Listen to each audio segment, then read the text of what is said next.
Assalamualaikum warahmatullahi wabarakatuh. Alhamdulillahirrabbilalamin. Ahmaduhu wa nasta'inu wa askuru ala jami ni'ami. Asyhadu an la ilaha illallah wa asyhadu anna Muhammadan abduhu wa rasuluh. Allahumma sholli ala sayyidina Muhammad wa ala ali sayyidina Muhammad, amma ba'd. Alhamdulillah, pada kesempatan kali ini kita belajar lagi pelajaran PAI pada semester 2. Untuk semester 2 ini kita akan membahas fokus pada bab 4. Setelah sebelumnya kita membahas mengenai bab 1, bab 2, bab 3. Nah, untuk pertemuan kali ini kita akan membahas mengenai sebuah bab, yaitu berjudul Balighuni walau bi ayah. Tapi sebelum kita mulai pelajaran PAI kali ini, jangan lupa klik like, komen yang positif dan subscribe channel ini. Nah, pada pertemuan sebelumnya kita sudah membahas beberapa bab, dan untuk bab ini itu ada 3 subbab yang insya Allah akan kita bahas. Pertama mengenai khutbah, yang kedua mengenai tabligh, dan yang ketiga mengenai dakwah. Apa sih sebetulnya pengertian dari khutbah itu? Nah, di sini kita akan bahas satu persatu, mulai dari khutbah, tabligh, dan dakwah. Baik, kita mulai. Pertama, khutbah. Khutbah bermakna memberi nasihat kepada orang Islam dalam kegiatan ibadah, khususnya sholat. Di sini ada beberapa sholat yang mewajibkan sholat itu adanya khutbah. Contohnya yaitu sholat Jumat. Itu yang pertama, itu secara umum dan sering kita lakukan bagi kaum pria. Yang selanjutnya sholat Idul Fitri, sholat Idul Adha, sholat istisqa. Sholat istisqa ini adalah sholat meminta hujan. Dan ini khusus ketika musim kering berlalu atau sedang terjadi, dan ini umat Islam dianjurkan sholat istisqa. Yang selanjutnya sholat kusuf. Ada sholat kusuf, ada sholat kusyuf. Nah, sholat kusyuf ini itu gerhana matahari, sedangkan kalau sholat kusuf adalah gerhana bulan. Yang selanjutnya yang mewajibkan khutbah juga dalam sholat, yaitu wukuf di padang Arafah ketika orang Islam menunaikan haji. Dan yang terakhir itu nikah. Nah, dalam nikah ini sendiri itu diwajibkan adanya khutbah sebelum nikah. Adapun makna khutbah, menurut istilah, khutbah berarti kegiatan ceramah kepada seluruh orang Islam dengan syarat dan rukun tertentu yang berkaitan langsung dengan keabsahan atau kesunahan ibadah. Misalnya khutbah Jumat untuk sholat Jumat, sholat Idul Fitri untuk sholat Idul Fitri. Dan itu setiap khutbah itu ada caranya, ada metodenya masing-masing. Dan secara umum ada 5 yang menjadi rukun khutbah. Yang pertama adanya hamdalah, pembacaan alhamdulillah. Yang kedua pembacaan syahadat, asyhadu an la ilaha illallah wa asyhadu anna Muhammadar Rasulullah. Yang ketiga salawat. Selanjutnya wasiat. Adapun doa nanti biasanya pada khutbah kedua atau khutbah terakhir. Nah, yang selanjutnya pengertian tabligh. Tabligh berasal dari kata menyampaikan, memberitahukan dengan lisan. Nah, itu tabligh. Artinya apa? Balagha yuballighu tablighatan. Orang yang bertabligh itu menyampaikan ajaran Islam melalui lisan. Adapun secara istilah, tabligh adalah kegiatan menyampaikan pesan Allah Subhanahu wa taala secara lisan kepada suatu orang Islam atau lebih untuk diketahui dan diamalkan isinya. Misalnya Rasulullah SAW memerintahkan kepada sahabat yang datang di majelisnya untuk menyampaikan suatu ayat kepada sahabat yang lain yang hadir, kepada sahabat yang tidak hadir dalam majelis Rasulullah SAW. Dalam pelaksanaan tabligh, seorang mubaligh atau yang menyampaikan tabligh biasanya menyampaikan tablighnya dengan gaya dan retorika. Retorika itu gaya bahasa, gaya berbicara itu harus jelas, harus mantap. Supaya apa? Supaya umat paham. Nah, dan selain retorika itu gaya yang menarik, dan cara menyampaikannya juga harus dengan cara yang menarik. Ada pula sekarang istilah tabligh akbar. Nah, tabligh akbar ini yaitu kegiatan menyampaikan pesan Allah Subhanahu wa taala dalam jumlah pendengar yang cukup banyak. Artinya kalau tabligh biasa itu hanya menyampaikan khutbahnya itu secara kelompok atau mandiri. Tetapi tabligh akbar ini biasanya diundang. Ustadznya itu yang diundang langsung oleh panitia. Dan yang ketiga itu dakwah. Apa sih makna dakwah? Dakwah yang berarti memanggil, menyeru, mengajak pada suatu hal. Menurut istilah, dakwah adalah kegiatan mengajak orang lain, seorang atau lebih ke jalan Allah Subhanahu wa taala secara lisan atau perbuatan. Di sini dikenal adanya dakwah bil lisan, dakwah bil hal, dan kegiatan dakwah dengan ceramah. Tapi juga dalam hal sosial juga itu termasuk dakwah. Contoh apa? Contoh kita menyampaikan kebutuhan orang, hajat orang melalui amal kita termasuk dakwah. Misalnya santunan anak yatim, sumbangan untuk membangun fasilitas umum, dan lain sebagainya. Nah, untuk selanjutnya kita akan masuk termin kedua, yaitu apa sih sebetulnya pentingnya dakwah, tabligh, dan khutbah ini. Itu ada beberapa hal. Sebagaimana dijelaskan di atas bahwa khutbah masuk pada aktivitas ibadah, maka khutbah tidak mungkin bisa ditinggalkan karena akan membatalkan rangkaian aktivitas ibadah. Maksudnya apa? Ketika sholat Jumat tidak ada khutbah, maka tidak sah sholat Jumatnya. Nah, begitu juga wukuf di padang Arafah. Wukuf di padang Arafah ini adalah ritual wajib bagi seorang yang haji. Nah, itu ketika tidak ada khutbah, maka wukufnya tidak sah, maka ibadah hajinya pun tidak sah. Sesungguhnya khutbah merupakan kesempatan yang sangat besar untuk senantiasa seorang khatib melaksanakan tugasnya dengan sebaik-baiknya. Seorang khatib harus memahami akidah dan sunnah-sunnah yang benar sehingga dia tidak sesat dan menyesatkan orang lain. Seorang khatib seharusnya memahami fikih sehingga mampu membimbing manusia dengan cahaya syariat menuju jalan yang lurus. Seorang khatib harus memperhatikan keadaan masyarakat, kemudian mengingatkan mereka dari penyimpangan-penyimpangan dan mendorong kepada ketaatan.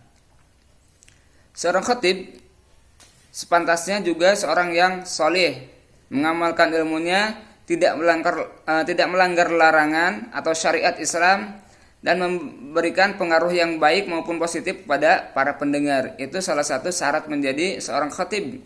Artinya khatib ini menjadi panutan orang lain ketika dia menyampaikan suatu ilmu, suatu amalan yang disampaikan, yang diterima dari Rasulullah SAW kepada para hamba, umatnya ketika itu, atau para hadirin, baik itu ketika sholat Jumat maupun sholat Idul Adha ataupun Idul Fitri. Lalu apa sih pentingnya tabligh?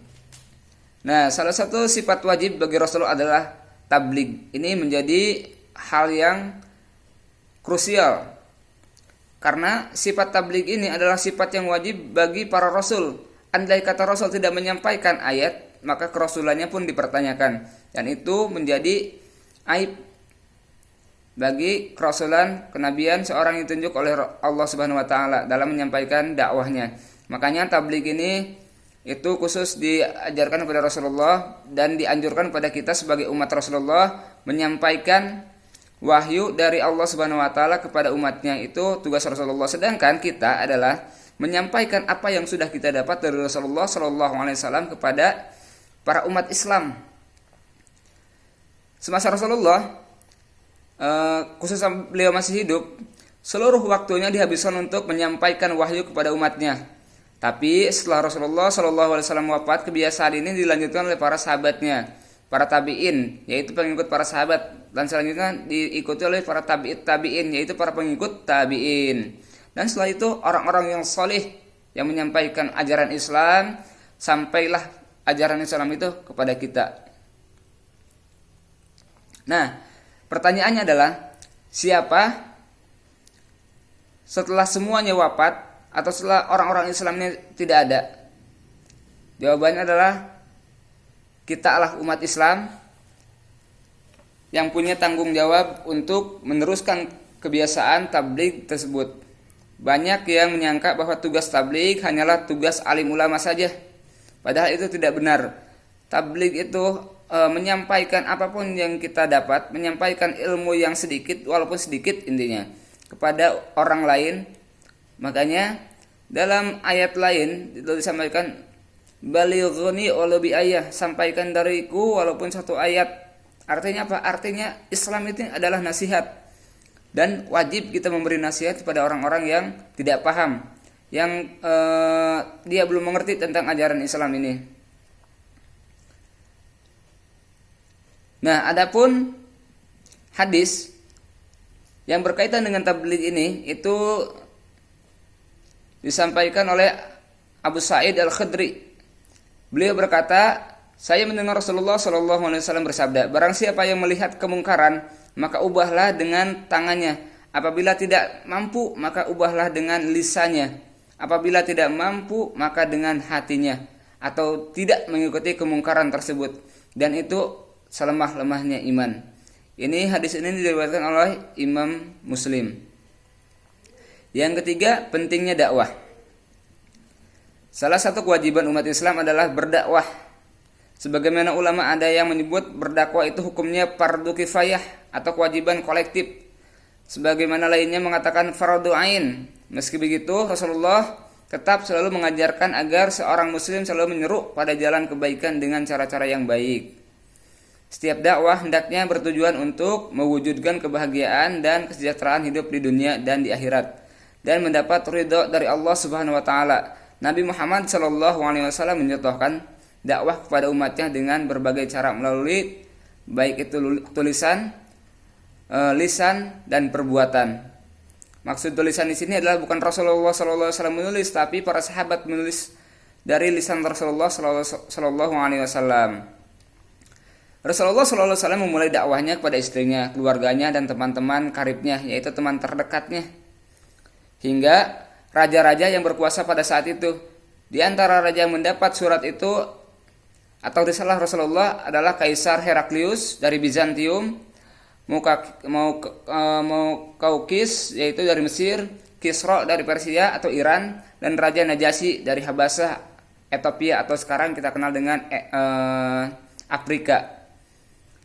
Ada beberapa metode yang dilakukan seorang muslim menurut syariat, yaitu sebagaimana difirmankan oleh Allah Subhanahu wa taala dalam surat Ali Imran ayat 104. Wa takum minkum ummatun yad'una ilal khair wa ya'muruna bil ma'ruf wa yanhauna 'anil munkar wa ulaika humul muflihun.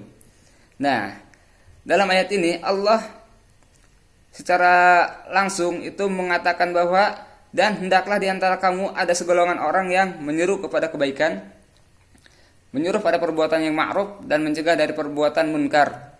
Dan mereka itulah orang-orang yang beruntung. Artinya apa? Artinya ketika kita menyampaikan khutbah ini termasuk orang yang beruntung. Dan daripada itu kita belajar khutbah, belajar dakwah, belajar tabligh, ini tujuannya apa? Itu mendapatkan ridha Allah Subhanahu wa taala. Nah, di sini para siswa-siswi SMK Madani 1 dan SMK Madani 2 itu ada beberapa hal mengenai pertama pengertian dari bab ini, yang kedua pentingnya, yang ketiga baik atau C-nya itu ketentuan khutbah, tabligh dan dakwah. Jadi dalam menyampaikan dakwah, tabligh dan khutbah ini ada ketentuan-ketentuannya dan syarat-syaratnya. Yang pertama itu ketentuan khutbah. Syarat menjadi khatib, pertama harus Islam, yang kedua baligh, yang ketiga berakal sehat, keempat mengetahui ilmu agama. Dan ini semuanya insya Allah kita sudah. Yang pertama insya Allah kita Islam, yang kedua baligh, dan ketiga berakal sehat. Yang keempat ini yang agak repot, kenapa? Harus mengetahui ilmu agama Islam secara benar. Jangan sampai ilmu agamanya setengah-setengah, apalagi salah kaprah. Nah, itu yang berbahaya. Syarat dua khutbah. Yang kedua, yang pertama khutbah dilaksanakan sudah masuk waktu zuhur. Ini biasanya sholat Jumat itu harus dilaksanakan setelah zuhur. Kalau Idul Fitri, Idul Adha itu biasanya waktu duha. Yang kedua, khatib duduk di antara dua khutbah. Yang ketiga, khutbah diucapkan dengan suara yang keras dan jelas. Yang keempat, tartib. Artinya kalau tartib ini sesuai dengan urutan. Yang pertama pada rukun khutbah itu adanya hamdalah, membaca alhamdulillah. Yang kedua syahadat, yang ketiga salawat, yang keempat wasiat, yang kelima yaitu doa pada khutbah terakhir. Yang selanjutnya rukun khutbah. Nah, rukun khutbah ini itu ada beberapa hal yang tadi disebutkan sebetulnya. Tapi dalam pembahasan ini itu kurang lebih ada 6 sebetulnya. Nah, yang pertama membaca hamdalah, syahadat, salawat, wasiat, takwa, membaca ayat Al-Quran, salah satu dalam salah satu khutbah. Ini menjadi syarat juga sebetulnya. Karena biasanya dalam takwa juga sebetulnya walaupun tidak membaca surat Al-Quran, biasanya sudah dibarengi dengan ayat Al-Quran. Ittaqillah haqqa tuqatih wa la tamutunna illa wa antum muslim. Itu pun termasuk salah satu dari ayat Al-Quran. Yang selanjutnya sunnah khutbah. Sunnah khutbah, pertama khatib itu berdiri. Yang kedua mengawali khutbah dengan memberi salam. Yang ketiga khutbah hendaknya jelas, mudah dipahami, tidak terlalu panjang. Keempat, khatib menghadap jamaah ketika khutbah. Kelima, menertibkan rukun khutbah. Keenam, membaca surat Al-Ikhlas ketika duduk di antara dua khutbah. Ini adalah sunnah-sunnah yang dilakukan oleh seorang khatib. Pada prinsipnya sebetulnya ketentuan dan cara khutbah baik sholat Jumat, Idul Fitri, Idul Adha, sholat kusuf dan sholat khusuf sama. Perbedaannya terletak pada waktu pelaksanaan saja, yaitu dilaksanakan setelah sholat dan diawali dengan takbir. Itu biasanya. Nah, untuk khutbah wukuf adalah khutbah yang dilaksanakan pada saat wukuf di Arafah, yaitu ketika orang Islam berhaji. Dan ini menjadi salah satu rukun wukuf setelah melaksanakan sholat zuhur dan asar di qashar. Khutbah wukuf hampir sama dengan khutbah Jumat. Perbedaannya terletak pada waktu pelaksanaan, yakni dilaksanakan ketika wukuf di Arafah. Itu beberapa bab mengenai bab 4 pada semester 2 ini. Mudah-mudahan dari materi yang tadi saya sampaikan ada manfaatnya untuk kita semua, ada kaidah atau ilmu yang dapat diberikan yang kalian ambil, insya Allah bermanfaat kalau kalian amalkan. Nah, itu termin pertama, insya Allah kita akan lanjutkan pada termin kedua selanjutnya. Dan untuk tugasnya itu yang pertama, kalian harus bisa meresume kata-kata saya dari awal. Itu tugas yang pertama. Yang kedua, jikalau kalian mau bertanya apapun, silahkan di bawah komentar YouTube. Nah, itu. Nanti untuk absen sendiri, kalian boleh lihat kalian absen, nama kalian di bawah kolom YouTube. Dan di situ keterangannya ada nanti. Kalian komen jam berapa, tanggal berapa, karena itu tidak bisa dibohongi. Untuk akun YouTube kalian, gunakan akun YouTube kalian pribadi. Emailnya email masing-masing, sehingga nanti tidak ada dua email atau yang nebeng, istilahnya nebeng absen saja. Tapi kalian memahami, kalian tahu, dan kalian menyaksikan acara video ini dari awal sampai akhir. Itu mungkin pelajaran kita kali ini. Kurang lebihnya mohon maaf. Billahi taufiq wal hidayah. Wassalamualaikum warahmatullahi wabarakatuh. Selamat bekerja dan sukses.